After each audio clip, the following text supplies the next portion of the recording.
5, 4.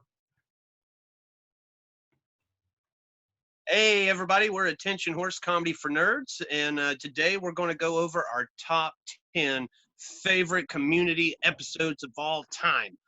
My name is Dusty Cagle, and as always, I am also here with Pat McLeod. And below me this time is my dude. I am the Power Bottom Reid. Yes. Awesome. Damn right. You All earned right. it. So let's. By the way, I tried to do one of those virtual Zoom backgrounds. I was going to do the study room because, and it didn't work. Like it. Alright. Like, do you remember in Nightmare 1 where Freddy's face is coming out of the wall? Yeah. Uh-huh. That's what it looked like. It looked like I was pushing my way through the study room wall, which sounds cool, but would have gotten old. And I really think you need the nuances of my expressions. So I kind of Brited that one, and we're off and running. It's kind of like that we they got a haunted Pierce house with the same thing. Yeah. better actually. All right. So, Yeah. so we came to this list by all of us throwing a bunch of ideas together and me keeping the ones I liked best and ignoring the others. But I think it works. I think it's all subjective. So we're going to start with number 10. And this is like I think the only one that I really did insist, like for me, this is one that I was like, I have to have this one. The Art of Discourse, otherwise known as the Schmitty episode. And like I was reading that a lot of people didn't like it, but I unabashedly love this one. It may be in my top 5, honestly, and it's hard to explain why. But what do you guys? What do you think of that one? I'm wondering, is it because you are of a certain age and like you're probably at the Jeff Winger age of these young kids having a catchphrase and making fun of you? Like, has that happened to you in your real life? I'm 40, and Jeff, of course, turned 40 like in season 5. So I'm 41. We're roughly the same age, and I've been scared of teenagers since I was a teenager.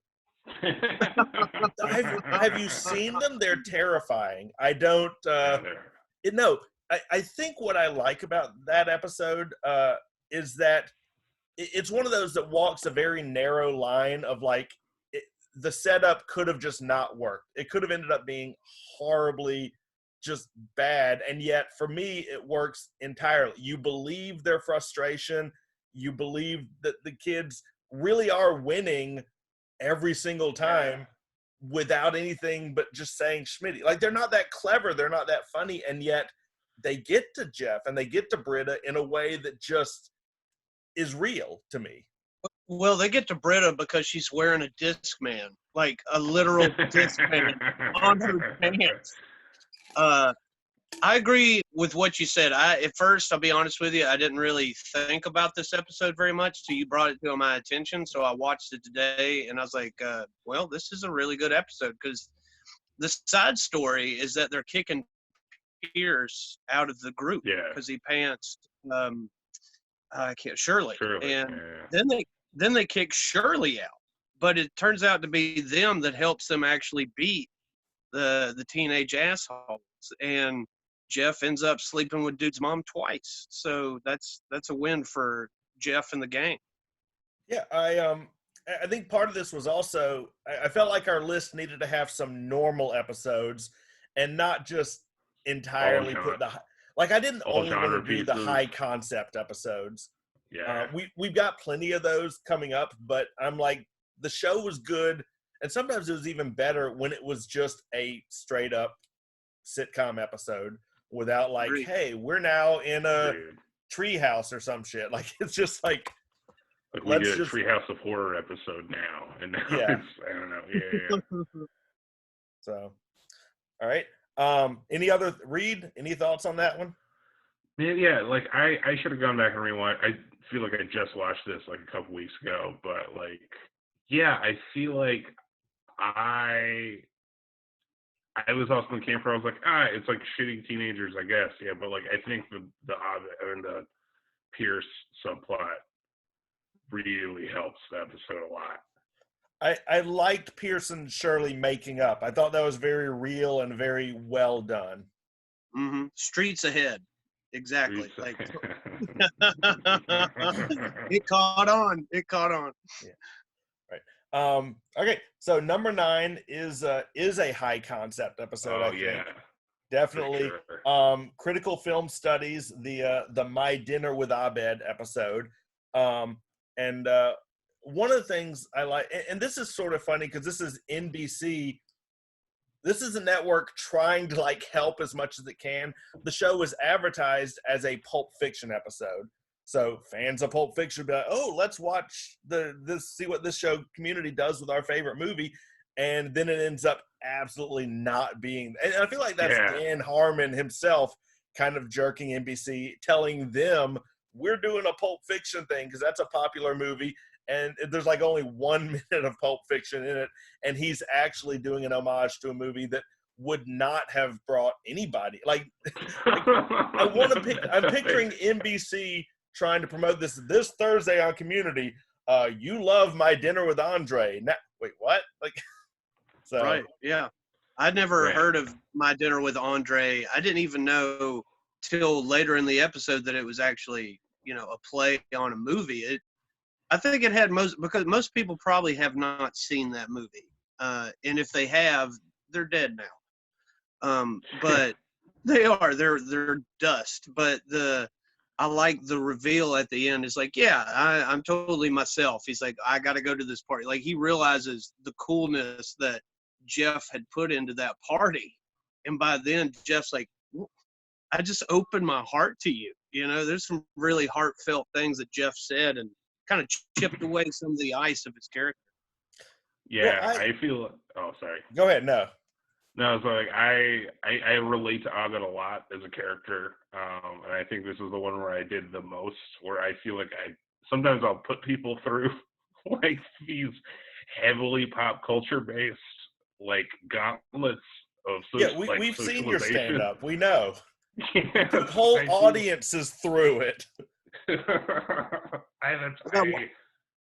This is one of those episodes where I was like, oh man, am I Abed? I love this episode because I relate to it so hard. You do. I remember that one time you had a birthday at McDonald's and it was like crazy out of the way. You faked like you were in a wheelchair so you could reunite me with my alien parents. A Mac and Me reference. And Conan, show the clip. Show the clip where I'm going down the hill. Like that would be the episode. Is like it would be like a tiny like Mac and Me reference, but like overtly like my left foot like Daniel Day-Lewis mainly thing. Like you would get people with the Mac and Me, but you'd be like actually my left foot, and then you'd be like, oh shit. The better ET. That's what I call it. Like I love any Jeff Abed pairing. I like the way the characters bounce off each other because Abed is the only one that's not really taken in by Jeff's coolness. Right. In fact, he's the only one that kind of knows that on some level he's actually smarter than Jeff, and he's actually more comfortable with himself than Abed sees that Jeff is a mess, like entirely. And I think Abed was the first one to see, oh, this guy is just struggling hard. And so I just like seeing how the two characters interact. Yeah, that was a great episode.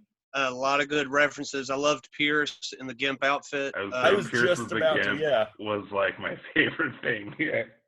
Well, and Shirley as Samuel L. Jackson. I remember there's a part in that episode where they ask her if the film is good, and she's like, "Oh yeah, it's about two guys. They hang out a lot and they talk about the Bible. It's a great movie." It's also, and this may be a recurring theme as we do this list, but any episode where you're not sure what's happening for a bit, where it starts out and lets you, the audience, dangle for a bit. And this one, you're watching the conversation with Jeff and Abed, and the big reveal doesn't come until like the third act. And so you're just like, yeah, what is this? What am I seeing here? All right, so great episode.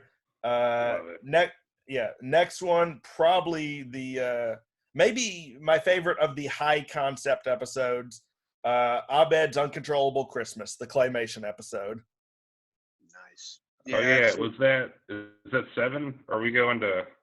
Was there 8? Did I skip one? Oh shit! I Brittaed the list. Hold on. Well, let's cancel it. We're getting rid of Britta. No. Intro to statistics. And Reid, you're the one that suggested this one. Talk about it. This is the first Halloween episode. What is it for you? Yeah, this is like maybe my favorite episode. I would put this maybe as my number 1, just because I think this is where everyone really kind of fell into their characters for the first time.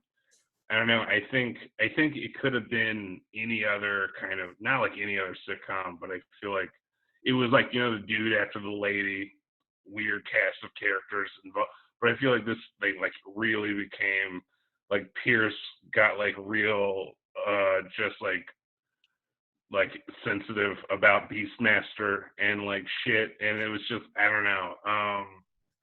I feel like the whole Batman voice thing was kind of hack even by this point, but like Abed made it great. Mm-hmm. Still, the monologue is maybe one of my favorite things from the whole show. At the end of the episode? Yeah. And also it's just like Chex Mix, predictable, but appetizing. It's like my favorite thing. It's like maybe my favorite bumper. I love him and Troy talking about being donuts if they eat themselves.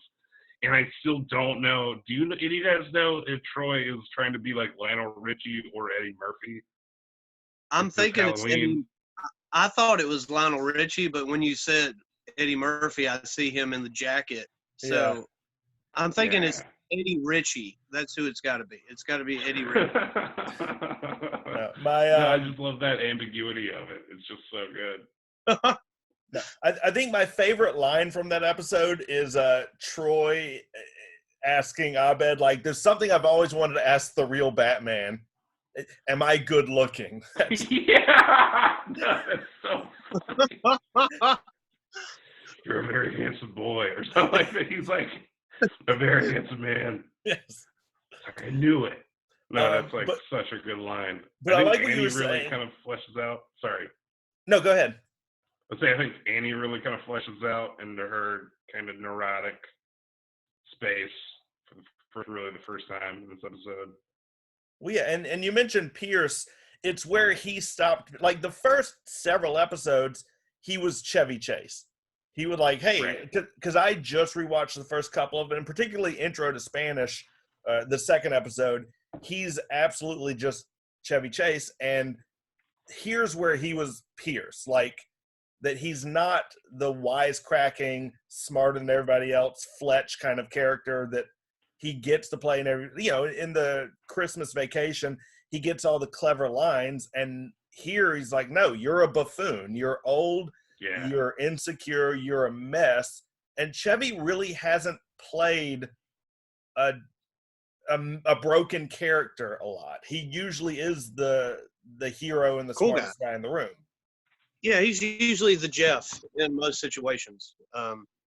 And yeah, I like this film a lot. Watching, because Pierce is one of those characters I feel like you're not supposed to like, but there's, like most of the characters in the show, you realize there's quite a bit of depth in each character. And I feel like this is a really good dig into the depth of why Pierce is who he is. I mean, he's older. I mean, he's dressed up. I love the idea that he was dressed up as Beastmaster, and he thought that was his body for a minute. So he sees his hands. He's like, whose hands are these? And that's when he starts to freak out because he's wearing like the muscle outfit. And that he chose, first of all, that he had never seen Beastmaster, but he wanted to look cool, and that was his idea, is what do people like? How do you look cool? And he's like, well, obviously Beastmaster. That's what and it's like reinforced only by Starburns. Like the only person to be like, oh, I thought I was hanging out with Beastmaster. Yeah. Starburns.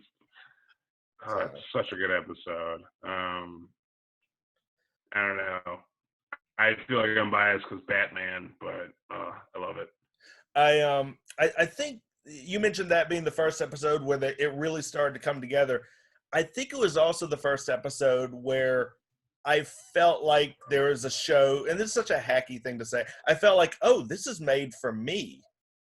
Like let me put it like, okay, so I love The Office. It's fine. I've watched all of it, but it was made for other people. Like, it's funny, but it wasn't weird. It was actually a very, in more ways than one, a corporate sitcom. This was something where I was like, I didn't know NBC was allowed to get weird on my level. But right. I think when Abed's pulling Jeff and Pierce out of the collapsing chairs, that was the first moment for the whole series where I was like, oh, this can be something that is just mine, so. Right. So I'm really glad that's the list. Yeah, like I agree with Pat. That's when things, I feel like it all went up after that. Like you really started to appreciate it in a whole different light. Yeah. I feel like, Harmon really was he did half a dozen regular episodes, and then he's like, okay, you've bought into it. Now let's really do what I want to do. So, next one. Now we are Abed's Uncontrollable Christmas, the claymation episode. Ooh, yeah. Which again, you're gonna see these moments where I'm just like, I didn't know a show could do this. Not that they're pushing any sort of censorship boundary. I was like, I didn't know you were allowed to be this weird on NBC. What are your thoughts on that one? I mean, out of all the work that was put into it for just this one episode, I feel like they really hit the nail with this one. The story, I love seeing everybody turned into, different characters, and the whole, trying to help Abed and also realizing that he's not the one that needs as much help as that everybody needed help. Everybody in there came in trying to help one person, but every person went away realizing they all had a problem. Yeah. Instead of being like, oh, he's the guy on fire, when everybody's a little bit on fire in real life. And I feel like that was a good way to do it. And it was animated perfectly. I mean, it's a hell of a lot better than the 5th season Puppet episode. 4th season Puppets. Sorry. So I first of all, I love the songs in it. I will just be cleaning the house and sing every song from that episode.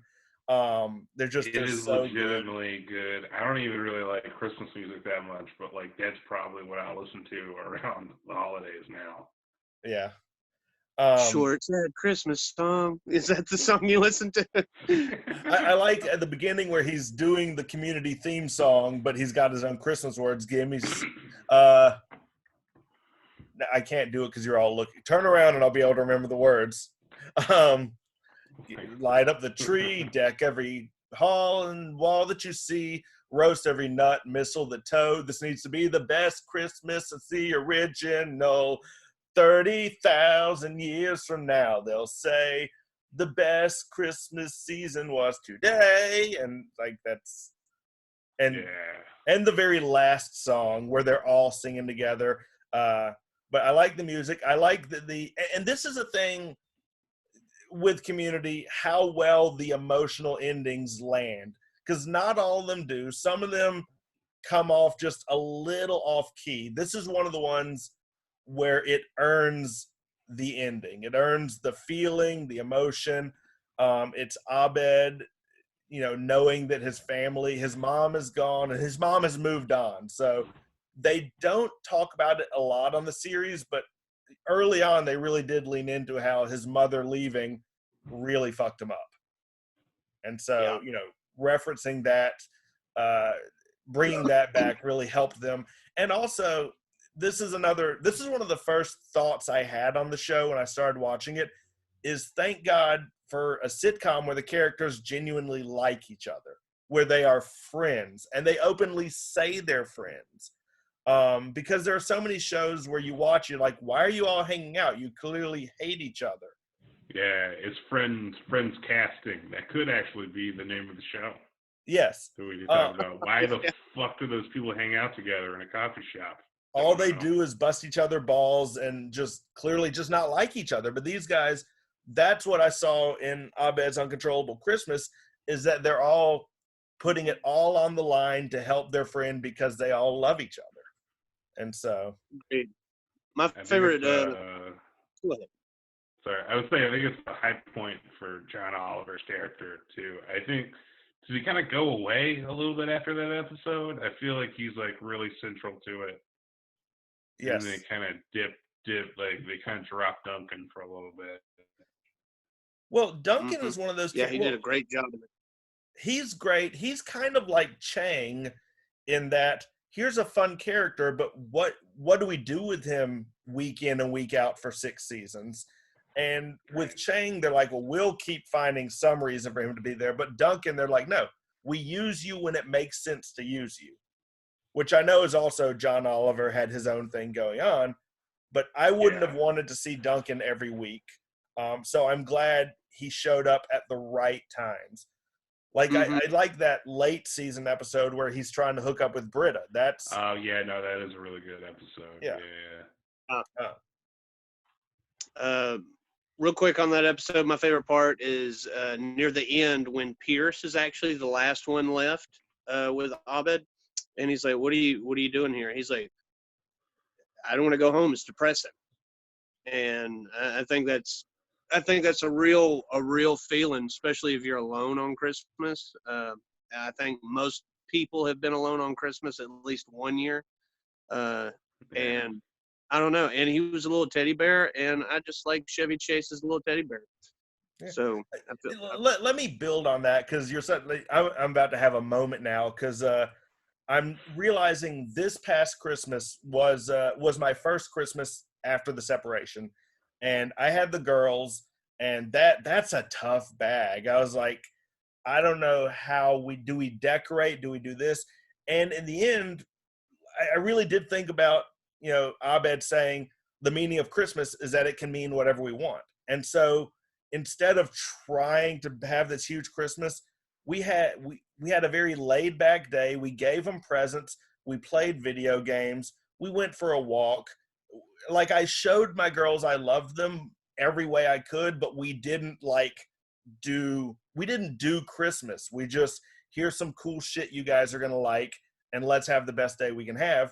And so that really resonates with me, the idea of you get to decide what Christmas looks like. You get to decide what everything looks like. All right. So, very Dean Harmon. Yes.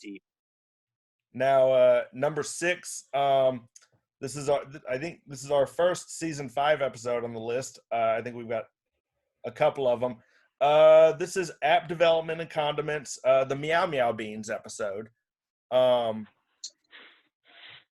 Dusty, even if you hadn't suggested this, Dusty, I was prepared to break this whole group up to have this one on the list. Why don't you tell me what you think?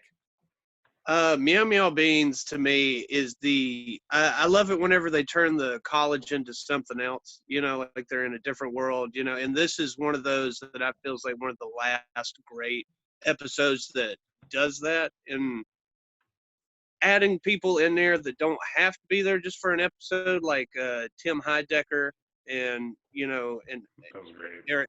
Yeah, they fit the bill so perfect, and it's so true. Like, that's the way it would be. Even Black Mirror had an episode that mirrored this episode almost perfectly. I mean, give it the Community episode was better, but yeah, I was going to say I think the Community episode was better than the Black Mirror episode. Yeah, way better. Way better. But I know when I saw that episode, I was like, holy shit! I've already seen this before on Community, and it's phenomenal. I love it. It's one of my favorite episodes. Easy. I love that Steve Agee and Brian Posehn are the guys in the I beginning. know Brian Posehn's your boy, so yeah. So I guess I don't know if I didn't notice it the first time, but I was just like, that guy looks a lot like Brian Posehn. Because the weird thing is, there's a lot of people that kind of look like Brian Posehn. Yeah. But it was him. And Mitch Hurwitz, who created Arrested Development, as Coogler. Coogler is maybe my Yes, the favorite like Coogler. niche character. Like, he's so good. I love when he comes back in the last season, dude. Does Abed go to him or Jeff, and he's like at this rate? I love it. Yeah. Well, I like at the end they do for the post credits, what they do is actually a Coogler like a trailer. Yeah, like an 80s. I would, yeah, I would buy the shit out of that movie twice just so I could have one to watch and one to keep close to my heart. Just I would love to have been in the room when Dan Harmon thought up just the name Coogler, because I pictured like he was putting the character together and he was like, Buzzo, no, and then suddenly he just spelled correctly and everything. It's Coogler. This is it. But I'm gonna pull back on something Dusty said a minute ago. The idea of where the college gets transformed. I do love any episode where Greendale itself shows its Greendale-ness, where it's not just like, here's a study room, but the college, because again, it's a weird place, and some episodes lean further into that than others. This is probably the one that leans the most into, this place is just bizarre. So I like, with the smoke coming up and when everything. It devolves. I love anytime Greendale just devolves into like this Lord of the Fly chaos. This is the one. Does Jeff do stand up in this one? Yes, that was one of the things I like too. And it's almost like a parody of an open mic. Like he's doing very self-aware stand up. He's doing all the moves that we've seen people do again and again. Is his catchphrase like apples or something? Yes. Is it like what? Yeah, it's like ridiculous. I love it. Yeah. So, and I love Jeff Shirley pairings, and you get to see those two kind of compete with each other a little bit. That's great. I think Shirley is a character who has had so much disrespect in her life that anytime she gets a taste of respect, it quickly goes to her head, and she quickly becomes a bad person for a bit. Yeah, I haven't even thought of that before. That's a really good point, though. It's like the pride comes for the fall a lot with Shirley, I feel like. Mm-hmm. Yeah. Weirdly biblical, that is. Real quick, my favorite part is when Tim Heidecker sees Britta and Jeff together, and he's like, I once loved it too, but numbers change, and he's like, your secret's safe with me, New Beans. He just walks out the door. He's some New Beans. Because I don't think it's a why you brought it up, Pat. I don't think it's on the list, but the like the foosball episode when they do that whole anime like kind of shakedown they do like Jeff just face off. I love it. Yeah, the foosball one. If we did a top 20, that would be in there. As another low concept episode where it's just a regular show, but the character beats are there. So, all right, let's see. Moving on, we're now in the top 5, and I gotta say, I really, really wanted to be cheeky and not include any of the paintball episodes and be like, look at me, not doing the thing you think I'm gonna do. But Modern Warfare, the first paintball episode, I'm not going to be a dick. It's easily in the top 5. It's so good. Reid? Now, is this the one? Well, I love that it's just Chang pretty much just being his character from The Hangover in the third act, kind of. Like, he's just kind of that guy again. And just does Leonard have that taint line in this episode, or is that a different paintball one where he's like, we're gonna hit him below the balls? I believe it's called a taint or something. I don't remember which one that's in, but I love that. That's now, my favorite Leonard line. Yeah. Oh, we got to do a top 10 Leonard lines. Yeah, no, this is the one where it really kind of, again, like we were talking about, when Greendale just becomes just chaos. It's just like, and it's just normal again. Well, I don't know if this is the last episode of the season or not. I don't know, but then it's a hard wipe. It's just like each time, it's just a hard wipe. Yeah. And I love how Jeff first of all, I love that you don't know who's going to win. I love that Jeff wakes up from a nap in his car and comes back to this transformed Greendale. Like, you don't even see it happen. You hear them vaguely announce a paintball game. And then when he gets up, it's just chaos and he has no idea why. It's like a real 28 days later kind of moment. Exactly. I was going to say the same thing, Reid. You beat me. I was going to say just like 28 days later, not 28 weeks. That's a horrible movie. But we would have also accepted the first episode of Walking Dead, I think. Yeah. Where Rick wakes up and he's just like, what the... Also, sidebar, was there ever a better episode of Walking Dead than the very first one? No, it was kind of all downhill from there, really, genuinely. I like it when Carl later. died. Come at me, bro. Yeah. Whenever Carl died, I celebrated. Like, I got really drunk that night. I was so happy. Well, like, my big thing with both of those situations is, like, catheters. Like, are you cathetered? Are you entering? Do you have to, like, rip out a catheter and then fuck with zombies? Like, what's... First thing. That's horrible. Yeah. I would just keep it in and sit there till I died. That's what I would be like, this is a bad hospital. I'm dead. Like, that's what I would Oh, man. Yeah, there's a lot of John Woo reference in this episode. I really appreciate. I appreciate any John Woo homage. And you mentioned Chang. This is a good Chang episode. This is good crazy. This is his character at its best.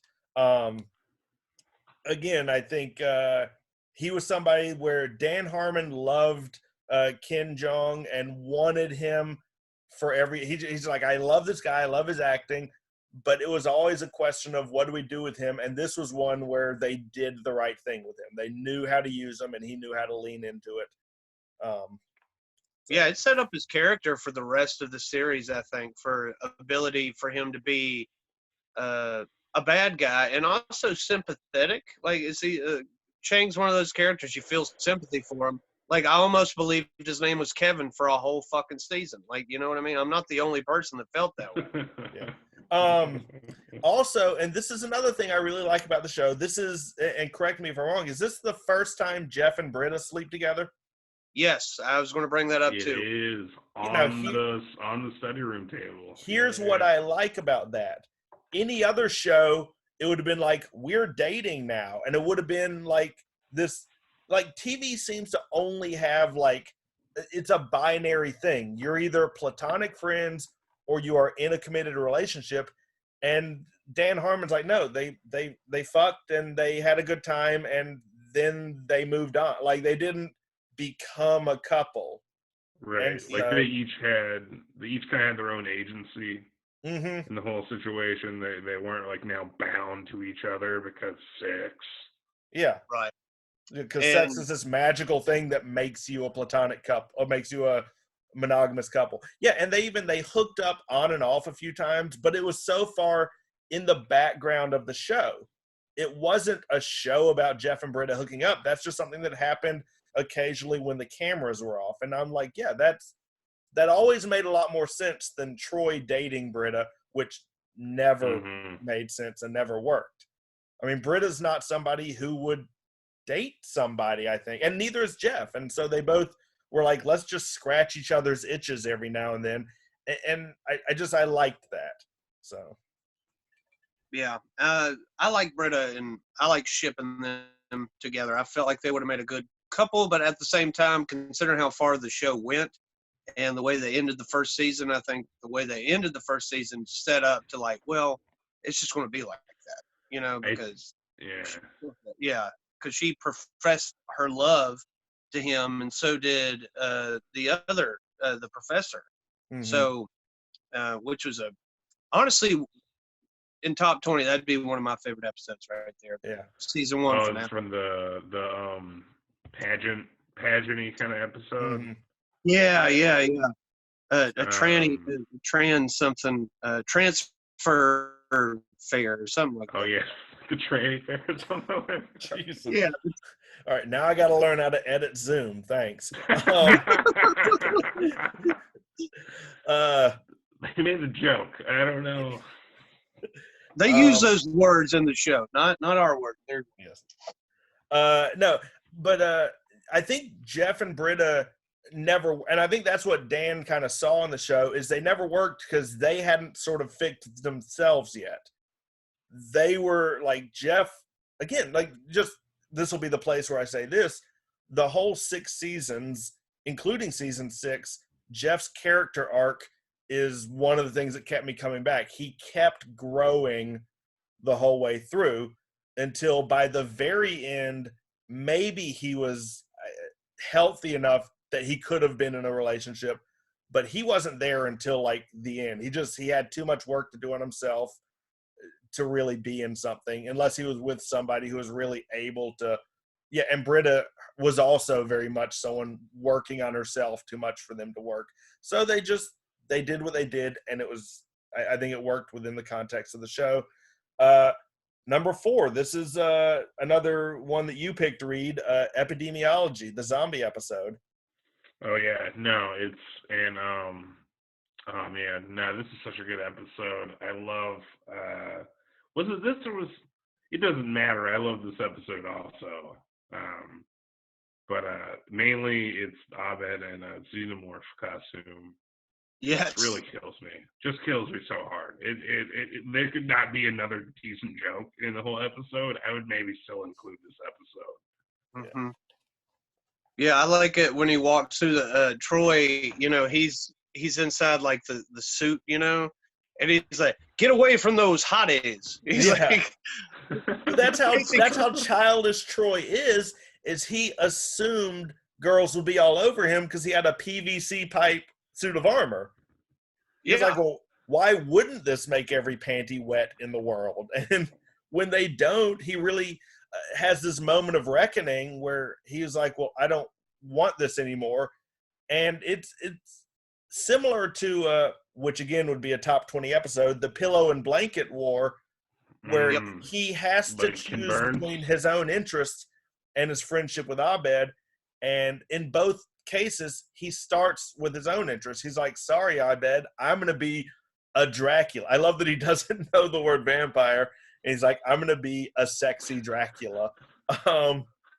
With a toilet. It doesn't matter what. Doesn't matter what Dracula. He's got the toilet seat covered with the word Dracula written on it, and he's shirtless.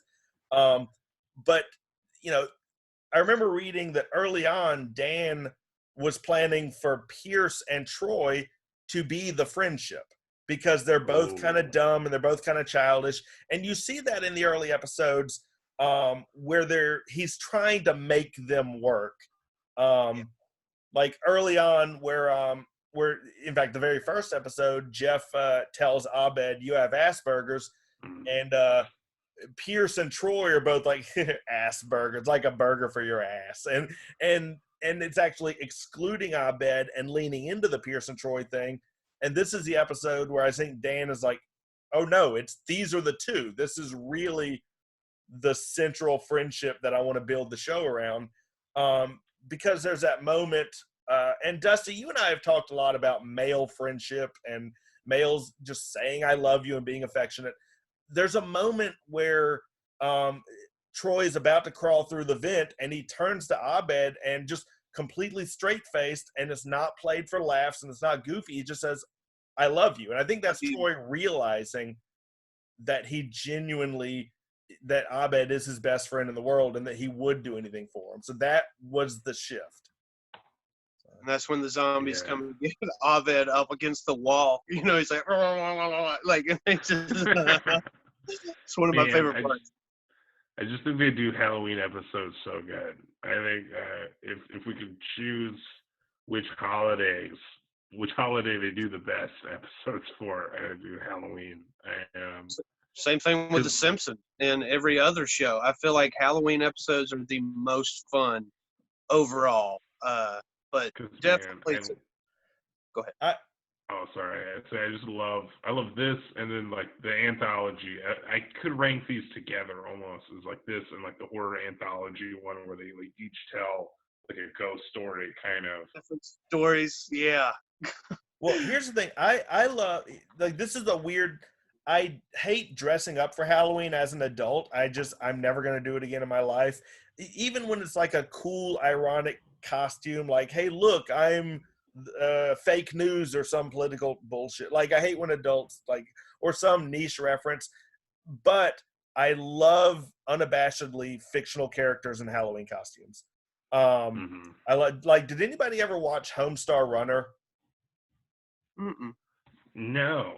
Okay, it was a Flash cartoon back when those were a thing, but the characters would always, every Halloween they do an episode where they wore, like, again, the most obscure references, and I looked forward to that every year. So I love seeing, like, again, Shirley with her costumes, where because she's a black woman, no one gets that she's Harry Potter. She's Steve Urkel? Yeah. I'm Harry Potter. Right. No. That's the episode that she was Glinda the Good Witch. Right. And again, like, both times, they're just like, in fact, the second time, Annie comes in and says, guys, she's not Miss Piggy. I don't know. You're on your own. So. Yeah, I forget about that whole side story of her and Chang. Is Chang the father kind of a thing? Oh, yeah, that was a thing that is probably, it's fine to have forgotten about that. Yeah, I wasn't a huge fan of watching it again, remembering about that. Like, yeah, it was very much like, I feel like an NBC ploy or some NBC like other sitcom plot. You know what I mean? Yeah. So, all right. Number 3. This is the one I think we all agreed. But this is one of the really big ones for me. Contemporary American poultry, the Chicken Fingers episode. First of all, best episode title. I think just because I remember taking contemporary American poetry when I was in my undergrad, and so it's a very clever whatever. Although I gotcha. Yeah, sorry. It's a thinker. Poultry, poetry. I don't. By the way, the actual best episode title would be Basic Lupine Urology, the Law and Order parody, because Lupine Urology, Dick Wolf. It's almost hilarious. Too clever, but it's just at the right place. But this is one of those. This is the first one that really, really blew the back of my head off. Where I was watching it and I was seeing what was unfolding, and it was so tightly plotted, and it was one of the first real high concept episodes, because it was a mafia movie. It was, it committed to the concept. You mentioned, Dusty, where they're playing Layla and the backpack is shredded. That was the moment. Again, that was another one of those moments where I was like, oh shit, they did this for me. I am vibing with this so hard right now. I felt that during the Layla moment too. I was like, yes, of course you have to. Yes, thank you. Yeah. Where Abed is feeding Shirley's dude, the dreadlock guy. Yeah. And he was just like, it's like from over the shoulder, and yeah, dude, that's so funny. And speaking of that guy, one of my favorite parts of that episode is where Abed is talking to Shirley about the guy, and he's like, he has predator hair. He's like, which is funny because you're the hunter, and you seem invisible to him. And I was like, oh shit, that's This is so funny. Like that, I don't know. And again, I think it earns the emotional ending by not going too far over the top, but just acknowledging that, Abed really just wanted friends. He wanted to understand people, and he's like, well, this is and we're going to talk about this more a little bit later in the list, but Abed's autism is kind of, it's not played for laughs, but it is very real. Like this is one of those episodes where he's using the chicken just as a way to understand people. So yeah, and he even says it to Jeff. He's like, I wish I could be more like you, like how you are able to connect with people. He's like, this was my way to connect with people. exactly. And when chicken wasn't enough, he was going to jalapeno poppers, and then something else. He was trying out new things to be the next connection between him and other people. He's like, a lot of people don't get, they need to get me. Because he, I don't know, he sees the situation. He's always, I don't know, like the fourth wall. Yeah, I'd say that. I'd say Abed is the fourth wall of the show. He's, he makes known that they're in a show. Well, yeah, I mean, one of my favorite lines in that episode is kind of like, we stopped being a family and became a family in italics. Yeah. So he was the one that was always aware they were doing a parody, even before it started. He's like, oh, we're in this now. The very first episode, he's like, oh, we're the Breakfast Club. Like he would see almost what Dan was doing in making the show. He's like, oh, what are we in now? Oh, we're in a horror movie. We're in this, we're in that. So right. Yeah, it's like that one episode. I can't remember. I feel like it's early on, but it was like, yeah, like I've been around a lot. Like the last couple episodes, I can like lay low on this one, and then credit title card. All right. So, all right, where are we at? Top two, and this is one where I called an audible. I traded out. We had the 6 timelines, which I'm forgetting the name of that one, but where they that one, which is a great episode. But did either of you watch the table read they did earlier this week? I was wondering, did that already happen? Is that like available to still watch? No, it's on YouTube. Yeah, you can it's on YouTube. I forgot what day it was. I started watching that, and then before that, they released the after table read, so it was just them talking to each other. Mm-hmm. So I saw that one first, and I've seen about halfway. They're still doing the interrogation, the questions and stuff like that, and it's phenomenal. You're right, dude. This is such a good episode. This is such a good episode. I agree. I think this is over the timelines. I think Walton Goggins, just for Walton Goggins. Yeah. I think the very simple reason I included this, and again, I saw this when I watched the table read. Every single joke lands, and it does not stop. Every 5 seconds, there is a laugh out loud. It's relentless. No other episode is more because every other episode does kind of, have a plot. Like, even as much as I love the Chicken Fingers episode, there are periods of not laughing because they have to tell a story.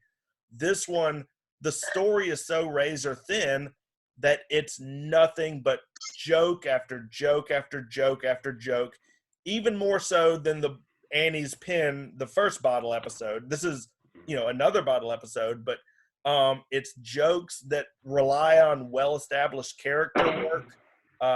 It's also, again, this is a season 5 episode, and for the show, you almost, if you were going to do your top, I'll bring The Office up again, but if you were going to do your top 10 Office episodes, I don't know that any of them from season 5 would be included. I think it would all be seasons 2, 3, maybe some 4.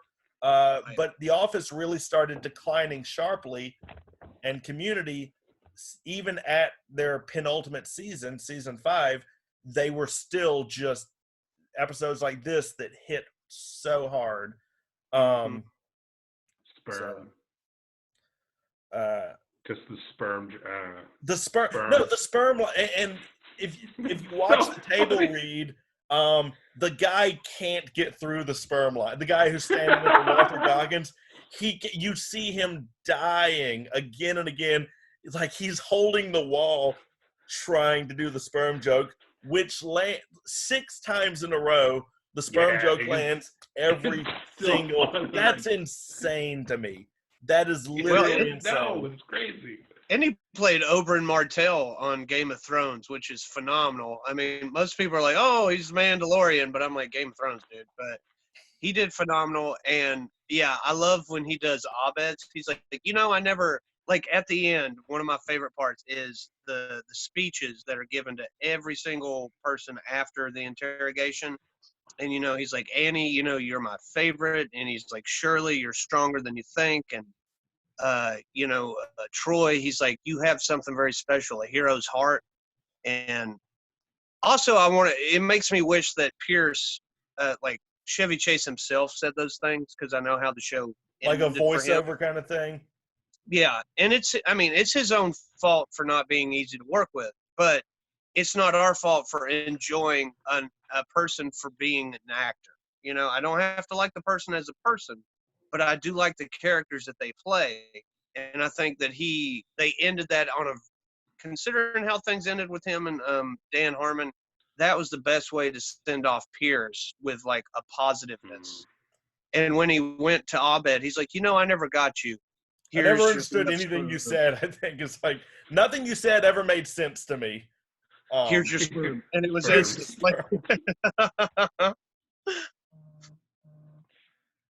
So.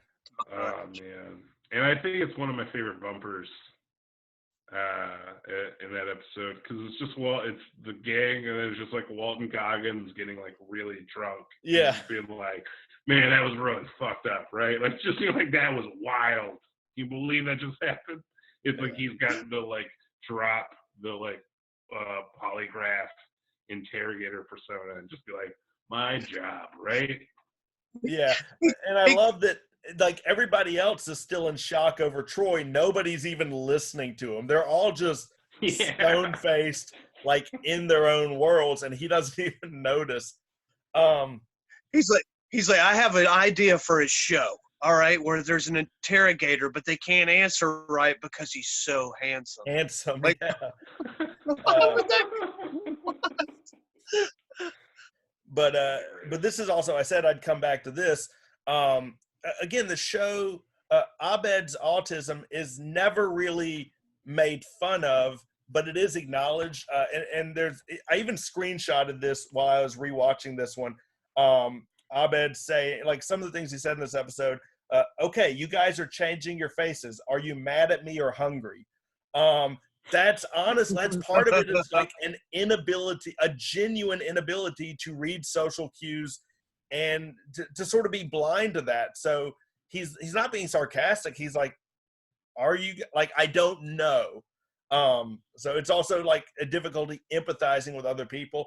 And then this was one more touch from the episode. When any of you chew gum, I want to punch you. You may as well have submachine guns in your mouth. Is that autism creates sensory difficulties, like sights and sounds and smells can be like unbearable. And so that's like Dan actually had to do a little research and see that. Who is Sarah there? Yeah, I just waved. Yeah. Does she like Community? She loves Community. I've introduced her. Well, me and her have been watching it, but we introduced the kids to it. So we've been watching that every week. They're here every day.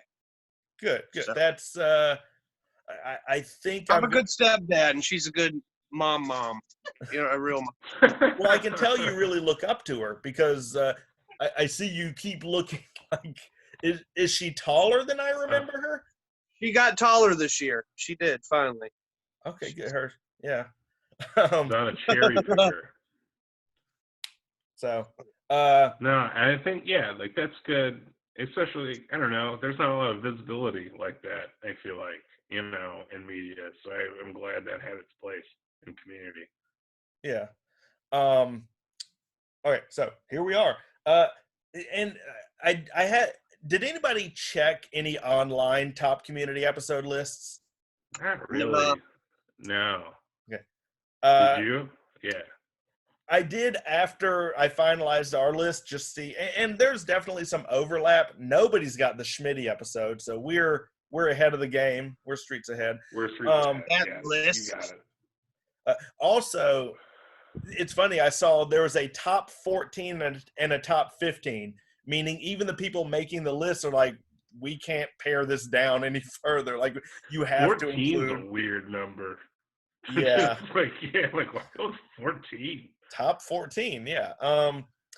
But I neither people had what I think is the inarguable number one answer, Advanced Dungeons and Dragons. I think that's it. I think that's number one. Yeah, man. Fat Neil. I think Fat Neil is almost an unsung character in a way. I think I relate hard to Fat Neil. Yeah. I think everyone's been Fat Neiled at one point in their childhood, at least once. Yeah. Yeah. And in their adulthood, that episode easily, like, I mean, that set up the whole Harmon quest, where they're doing the D&D now, like, which is a thing and has been, and it showed like how good the idea of a show talking about D&D without, and they did it without graphics. We're seeing this stuff in our head, you know. Oh no, when they did the whole montage where like, and they walked and they talked about walking and they described how they walked, and there was something like that, you know. It's so good. Like, here's what's so good about that episode is I have played millions of hours of video games in my life. I have never played 5 minutes of Dungeons and Dragons, and yet I was able to fully appreciate, fully understand the jokes. Like Dan made it accessible, even while being specific. He didn't make it so that like someone like me had to be like, what is this shit? Like, it was clear, and it made me want to play. And I actually ended up, after I watched it, I read stuff about it. Played 5 minutes after that, like you said. 5 minutes, that's it. Yeah. I think it's. I read the entire Wikipedia entry. Okay, guys. So I know who Gary Gygax is. Thank you. Man, no, I think it's a dark Pierce episode, man. Yeah, you really see like how, I don't know, how just scarred Pierce is on the inside, and how he'll just lash out. Like, it's just gnarly. Yeah. I can't believe they did the elf blackface. Honestly, I can't believe that happened. Yeah. Oh, yeah. Chang. Yeah. He's like, I'm Melitor, the magician. The names alone for every character. He's like, Shirley, she's like, I'm Zippity Doo. Like, everybody had a name that was really stupid, like, except for one or two. Oh, yeah, Hector the Well-Endowed. Yeah. That was Annie. I think Annie got Hector the Well-Endowed. And that scene between her and Abed where you don't hear the words they're saying, but you see the things that they're doing, you know, what they mean to do. And he's like, they collapsed, you know, and blah, blah, blah. It's so good, man. So funny. I think it's weirdly accurate. I'm kind of seeing someone who's kind of like Pierce, who's like not really well versed in Dungeons and Dragons, kind of just jumping into it. Like, when he's like, I rape your whole family, you're like, whoa, that's not how this works, man. You can't. But I think that was actually, again, I was just saying how I was able to get into the episode. It's sort of like, and there's a name for this trope, but like someone like Harry Potter, where because he doesn't know anything about the wizarding world, they explain everything to him, but they're really explaining it to the reader. So I don't know anything about Dungeons and Dragons, and so Pierce is my stand-in so that they can explain the rules. Yeah, it's like Chewbacca talking. Like, we have to know what he's saying so somebody answers to him by saying what he said in order to answer. You said it, Chewie. And then you're like, what? Yeah. Yeah. You're right, Chewie. Like, Go ahead. Yeah. I think this one is also one of the ones where if you explain the plot to somebody, that's sort of their primer for, let's see if you're going to like this show, okay? There's a guy who's been bullied, and he's going to kill himself unless this study group plays Dungeons and Dragons with him. If you're still on board, then have I got a show for you? But that's just, like, it works. It just what I like about it is also, I read, I want to claim this as my own, but I read a review for that episode where it's kind of implied that if Pierce hadn't stepped in and done everything he did, that Neil might have still ended up killing himself, because the group really was humoring him. Right, Like, and I think he could kind of see through their bullshit too. Yes, like and yeah. So, and Pierce, also, that's why. Yeah, go ahead.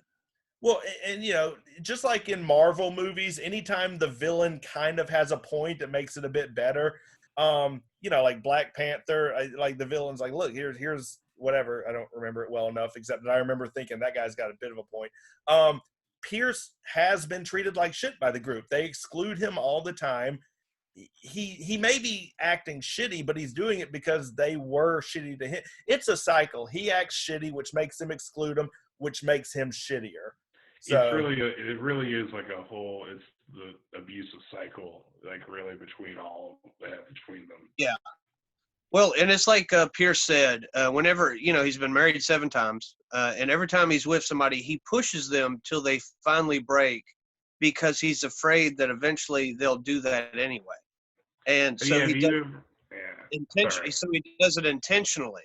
So it's, I don't know, it's a really sad thing, like, for Pierce personally, but it's also about coveting the one thing that he finds value, even though he's like a millionaire. The one thing he finds the most value in is 6 other people around a table, and they put somebody there, and he's like, why is he sitting in my seat?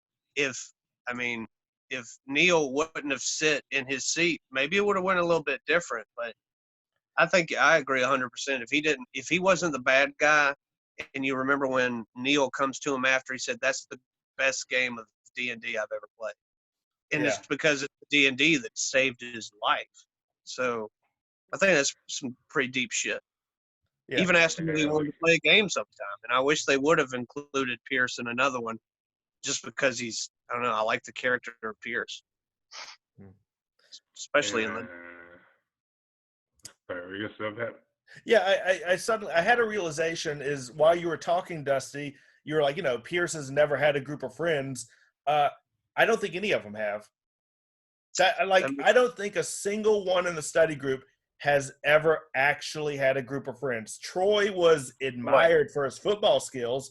Jeff was admired for his lawyering skills, but we've seen his circle before, and they're awful. Friends are scumbags. Yeah. Annie seems like she's never even had a pretend friend. Nope. Yeah.